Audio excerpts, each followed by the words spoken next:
The Galactic Collective, an alliance of the most advanced alien species across the universe, had grown comfortable in its superiority. Their knowledge spanned millennia.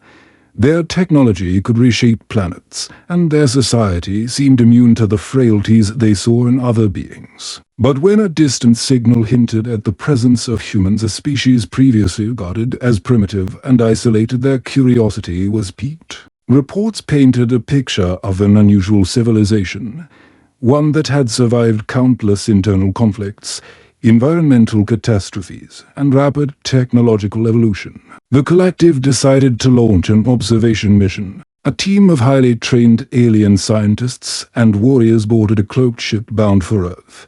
Their mission clear: to study and catalog human behavior and, if warranted, test their limits. Landing on Earth undetected, they disguised themselves, blending in with human society and carefully avoiding detection. From the shadows, they watched and recorded, gathering data on what they believed would be another inconsequential species. But almost immediately, the collective was surprised. Humans displayed remarkable adaptability in their daily lives. They worked long hours, made sacrifices for their families, faced personal tragedies, and still managed to persevere. In many ways, humans defied logic. Other species would break under such pressures, but humans seemed to thrive on adversity. The collective was especially struck by the role of emotions in motivating humans, something they had dismissed as an unnecessary trait long ago. The aliens' initial curiosity turned to disbelief as they watched humans face hardships with resilience they had never encountered.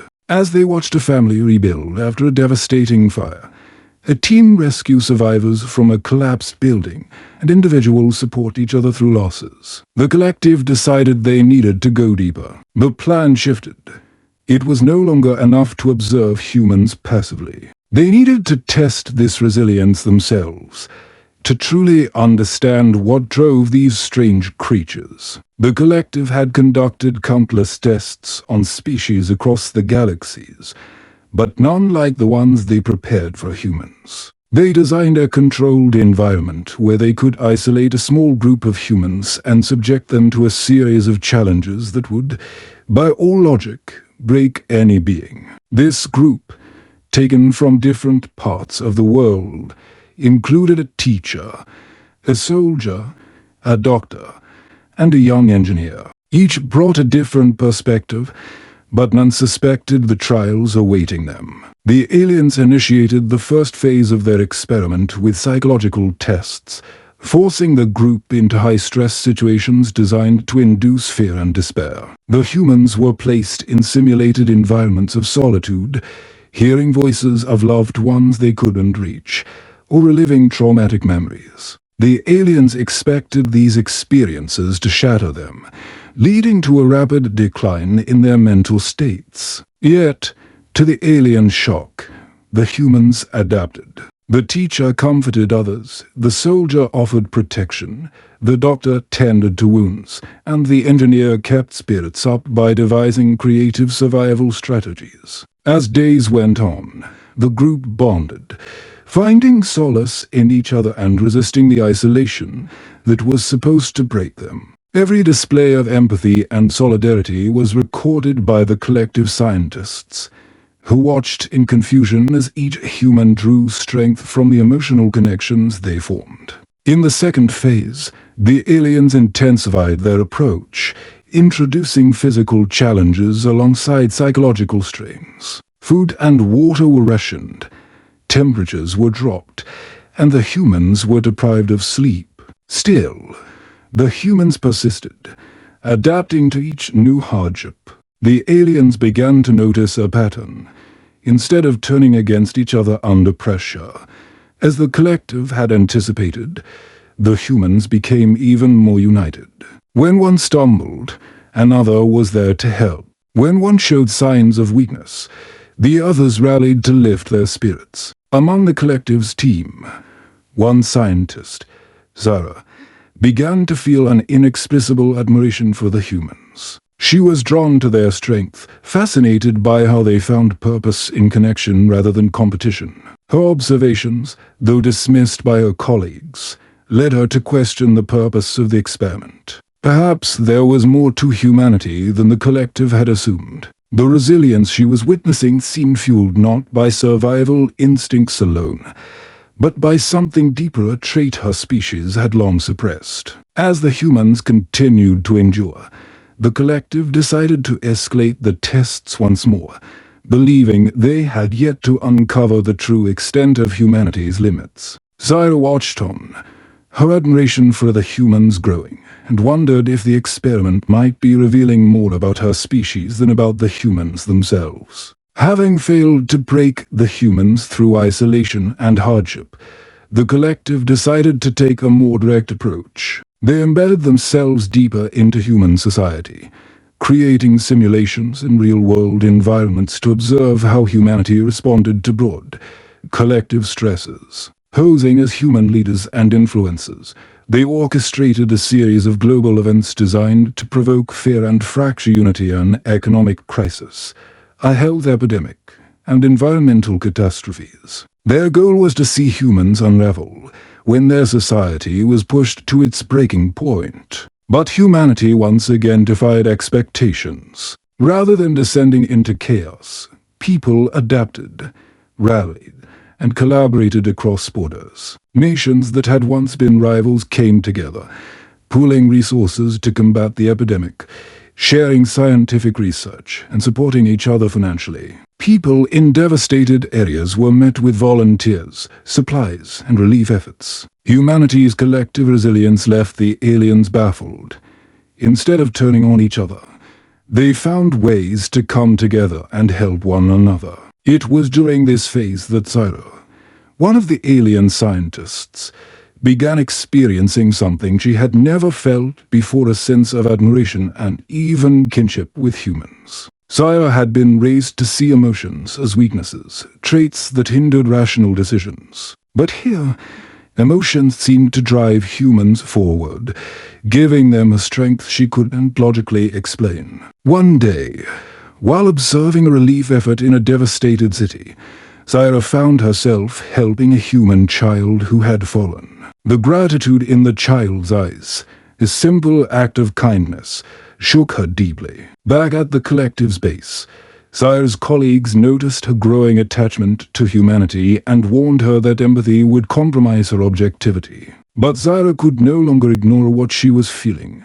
Humanity's power lay in its ability to find purpose in its connections, to transform pain into strength. Her growing empathy began to cloud her mission, and soon she found herself questioning the entire experiment. What if the true strength of humanity was not just a curiosity, but a lesson for the collective? But the collective, alarmed by Zyra's sympathy, dismissed her concerns and deemed it time for the final phase, an outright confrontation. If they couldn't break humanity through hardship, they would see if fear and force could overpower them. Deciding that subtle methods had failed, the collective revealed their presence. Vast alien ships appeared in Earth's skies, their technology and might displayed for all to see.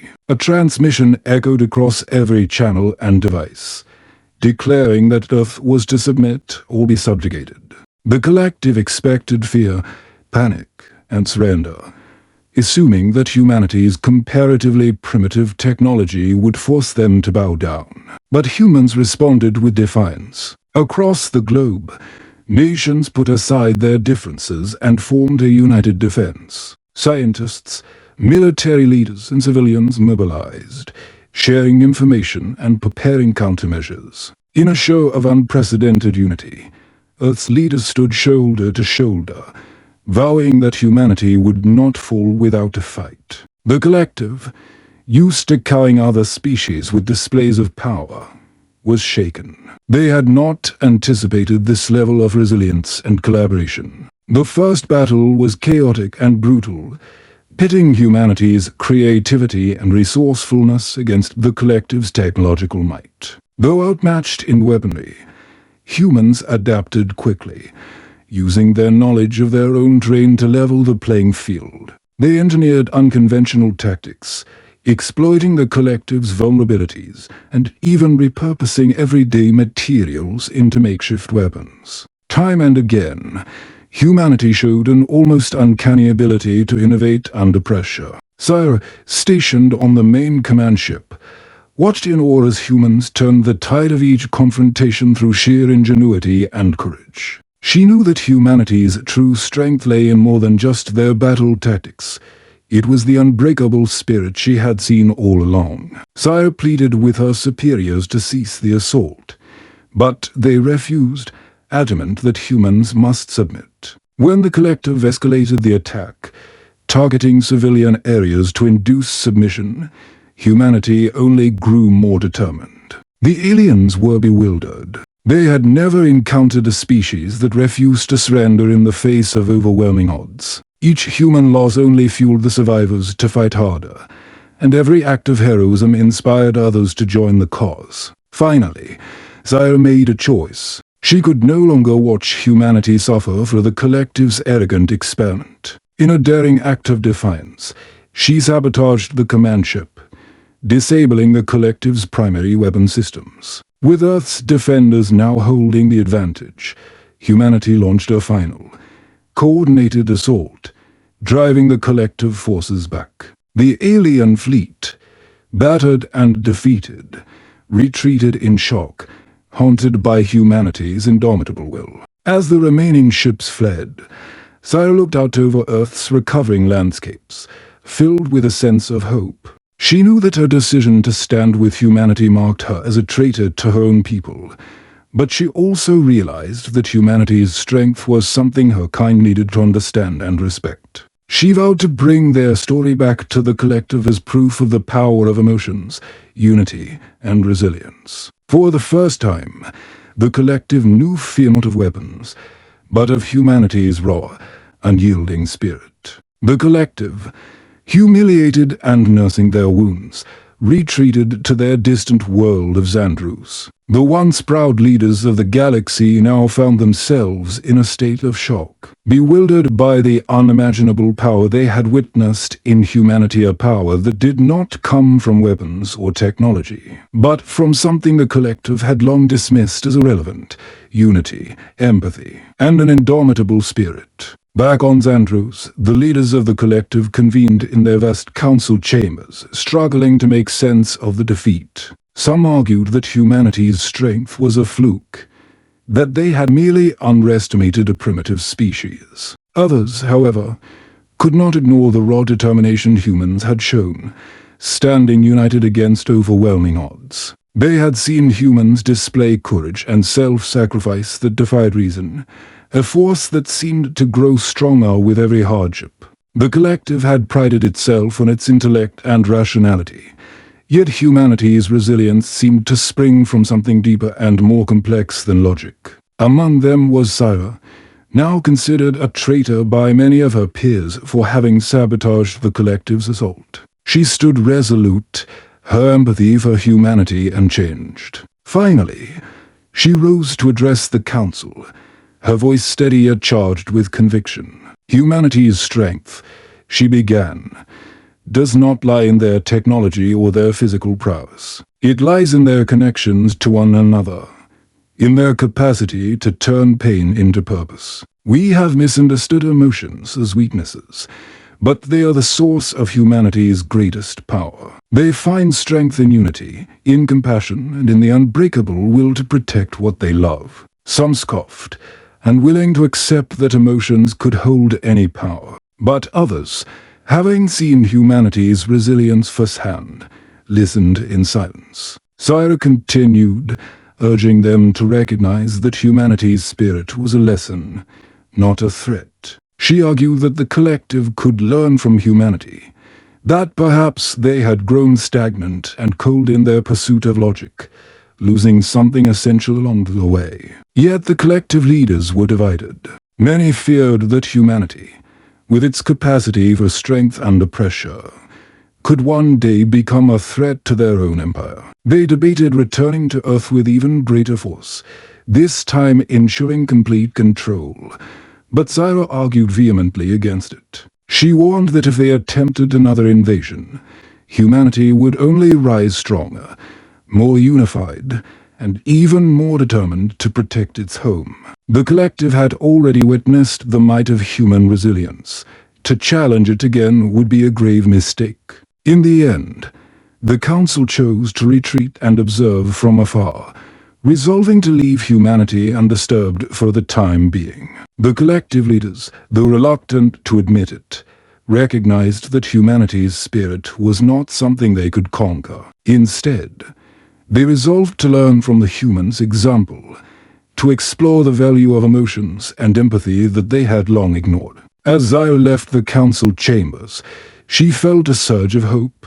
She knew that humanity's story would spread through the galaxies, becoming a tale of courage and resilience, a reminder that true strength could not be measured by weapons or intellect alone. Back on Earth, humanity celebrated its victory, and aware of how deeply they had impacted the universe beyond their world. Across the galaxies, the story of humans, the species that had fought not just with weapons but with heart, hope, and unbreakable unity became a legend. And the collective, once rulers of the stars, learned a humbling lesson, that raw power was not always the key to survival, and that sometimes the strongest beings are those who carry within them the courage to stand together, even in the face of the unknown. In time, Zyra would return to Earth, this time as a friend and ally, forever changed by the humans who had taught her that true power lay not in domination, but in compassion and resilience.